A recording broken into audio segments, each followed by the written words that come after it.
Jadi teman-teman, langsung saja di sini akan saya perkenalkan untuk komponen pada bagian luar. Dari bagian depan sini untuk attachment ya, perangkat kerja ekskavator yang terdiri dari bucket, arem, dan juga bom. Nah, untuk pada seputaran bucket pastinya di sini ada pisau cutting bucket. Kemudian di sini ada kuku bucket atau tooth bucket bersamaan dengan adaptor. Ada 5 buah yang terpasang. Samping kiri juga ada di sini cutting atau pisau daripada bucket. Kemudian di sini ada komponen link H, ada komponen link I, pen lock, pin post, kemudian ada root dari silinder hidrolik bucket. Jadi ini untuk yang warna stainless sudah pasti teman-teman paham juga ya, ini yaitu root. Kemudian lanjut di seputaran sini ada arem, komponen arem, attachment. Dan di sini ada satu ketambahan yaitu semi breaker. Jadi di sini ada pipa yang tersambung dengan selang hose ini, yaitu fungsinya untuk ketika komponen bucket diganti dengan komponen breaker untuk pekerjaan menghancurkan batu atau boulder ya. Untuk menggunakan breaker pastinya ini akan terpakai. Kemudian di sini ada selang hose juga yang menuju ke silinder hidrolik bucket.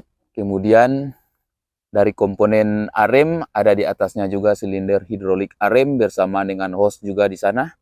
Kemudian lanjut di sini ada attachment bom, perangkat kerja komponen bom. Kemudian di bom ada 2 buah silinder hidrolik bom juga yang terpasang untuk bagian depan sini. Kemudian di sini ada ketambahan juga daripada ram atau keranjang ya, pelindung ini.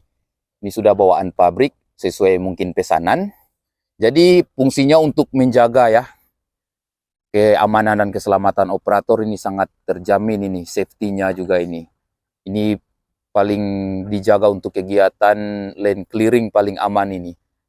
Kemudian lanjut di bagian sini, bagian depan, di sini ada swing circle bersamaan juga dengan navel grease juga ada. Saya lupa tadi ya, di bagian belakang juga ada navel grease. Tidak sempat direview, tapi kalau dilihat-lihat semi komponennya ini 11-12 mereka dengan Komatsu. Hanya mungkin ada perbedaan segi-segi tampilan pada ekskavator, itu pasti ada perbedaan. Karena beda merek, pasti beda pabrikannya juga untuk pembuatan. Kemudian lanjut lagi ada ketambahan satu komponen di sini, yaitu untuk membersihkan tanah-tanah atau kotoran yang akan nantinya menempel di swing circle. Jadi ini sangat melindungi juga ya. Untuk yang terpasang ini ada satu ketambahan. Jadi ketika melakukan putaran swing 360 derajat, pastinya akan membersihkan juga ini kotoran-kotoran. Kemudian di sini ada satu istilah juga yang saya dengar dari mekanik, bahasanya ini center frame ya. Biasanya orang bilang sasis, kalau ini center frame. Kemudian kita review langsung di samping kiri hander carry. Samping kiri hander carry terlebih dahulu ada masing-masing 1 buah papansu ketika tersambung keseluruhan, sering juga disebut dengan istilah track shoe. Kemudian ada komponen link. Ketika tersambung keseluruhan disebut juga track link. Di sambungan dari antara link pastinya ada pen link, dan yang melapisi pen link daripada bagian luar yaitu bushing link. Kemudian tidak lupa di bagian atas ini ada 2 buah top roller atau carrier roller. Kemudian di sini ada juga tangga samping kiri, dan juga samping kiri di sini ada 2 buah tangga untuk biasa digunakan pada saat naik di unit. Kemudian di sini ada bentuk sasis, pastinya juga ini istilahnya track frame. Lanjut lagi di bawah ada 1, 2, 3, 4, 5, 6, 7, 8 buah track roller. Sekaligus ada juga satu komponen yang ada 2 penyebutan, safety guard maupun safety track. Ini ya, terpasang juga ini ada. Kemudian di bagian depan sini ada idler, front idler. Idler pastinya di bagian belakang dari idler, ada di bagian dalam sini ada sambungan recoil spring dan juga adjuster. Yang kemudian di bagian dalam sini ada nevel grease yang pastinya digunakan untuk mengencangkan trek ketika terjadi kekendoran atau longgar.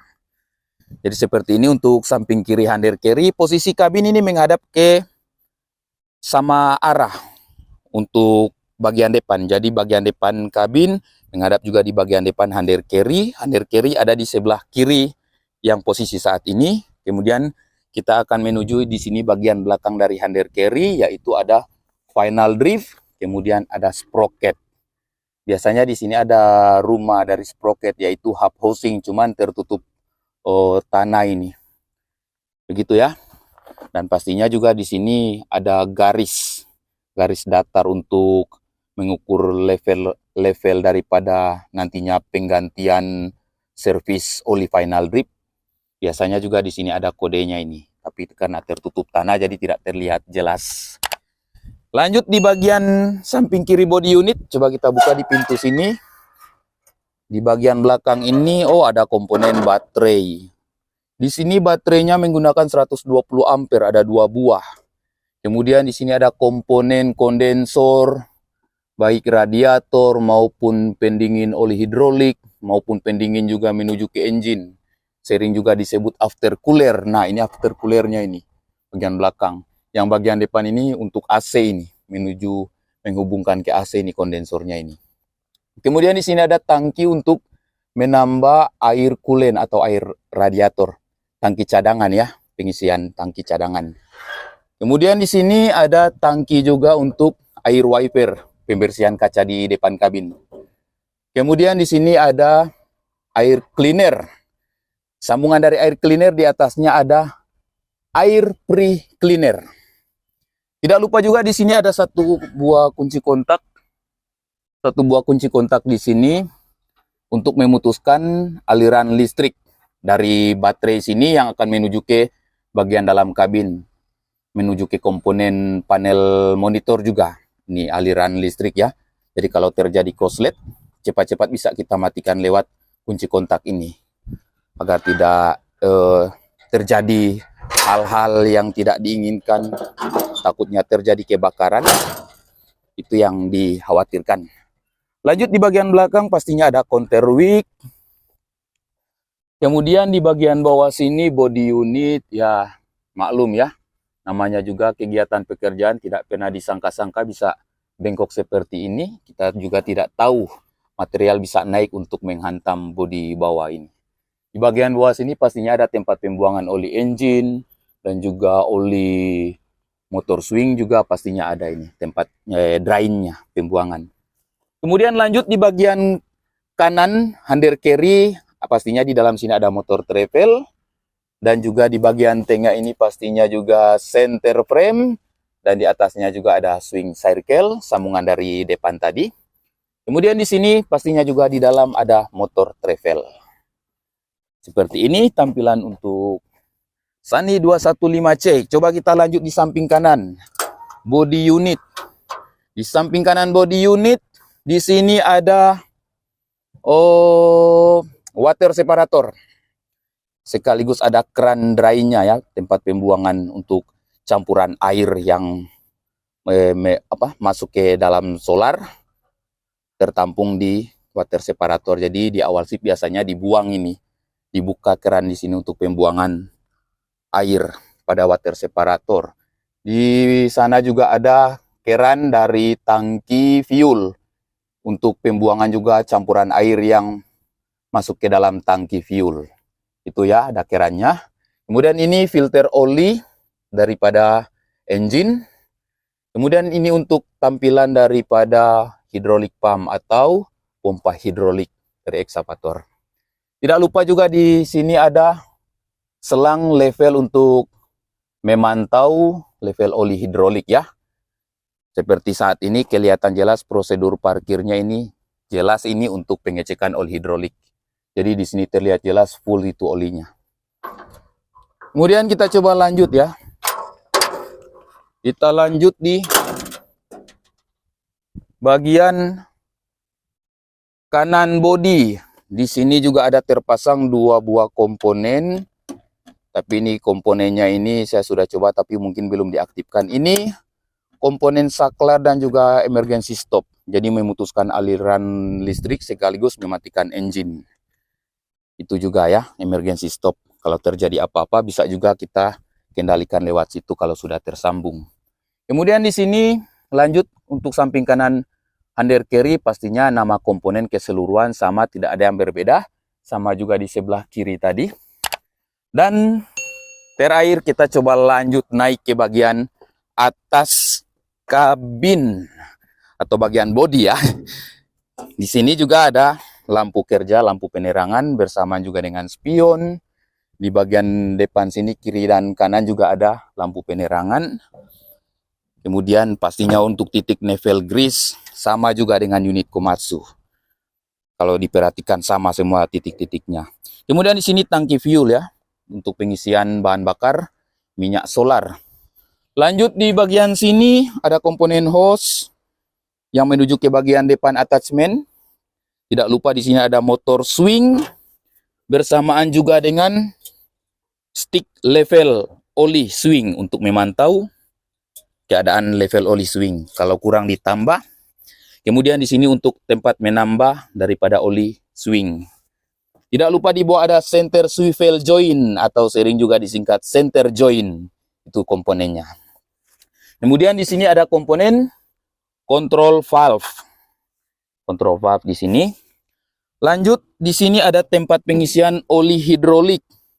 Jadi bisa dibuka lewat sini, bisa juga lewat sini. Yang pastinya di dalam sini antara salah satu dari dua ini pasti ada breather tanknya juga. Filternya. Filter dari oli hidrolik juga untuk menyaring kotoran di oli hidrolik ada juga di bagian dalam sini. Nah, ini untuk breather tanknya ini, saringan kecilnya. Lanjut di sini bagian atas kabin ada juga keranjang atau ram pelindung kabin dan ada 2 komponen yang terpasang di atas ini. Ada antena radio dan lampu rotari. Ini bukan bawaan pabrik, ini dipasang langsung oleh mekanik perusahaan ya. Untuk akses komunikasi dan juga untuk memantau ketika lampu rotari menyala, pastinya juga ketahuan kalau unit sedang aktif bekerja. Lanjut kita buka pintu kabin. Pintu cover daripada keseluruhan engine. Tidak lupa ini yang tadi saya rekam dari bawah. Ini adalah air pre-cleaner sambungan ke bawah tadi ini untuk menyaring udara dari luar juga. Untuk membantu mendinginkan engine menuju juga di air cleanernya tadi. Kemudian di bagian sini untuk mengecek level air coolant atau air radiator ya, pendingin. Kemudian di sini ada cooler fan atau kipas pendingin. Ada juga 2 buah pambel ini dari kipas. Lanjut di sini ada dinamo ampere untuk pengecasan juga pada baterai. Ketika engine sudah running, sudah putar, pasti dinamo akan ikut juga. Lanjut di bagian sini ada turbocharger. Kemudian di sini ada engine. Kalau dihitung ada 1, 2, 3, 4, 5, 6. Wow, luar biasa ini kekuatan 6 silinder. Kemudian di bagian bawah sana ada dinamo AC. Lanjut lagi. Di bagian sini ada filter fuel. Filter fuel atau filter solar ya, yang akan menyaring terair menuju ke dalam engine. Kemudian di sana ada dinamo starter. Dinamo starter. Dan pastinya ini biasa orang bilang knalpot. Kalau di kita istilah mekanik bahasanya ini adalah muffler. Dan tidak lupa juga untuk pengecekan level oli ada di sini ya. Untuk stick pengecekan level oli.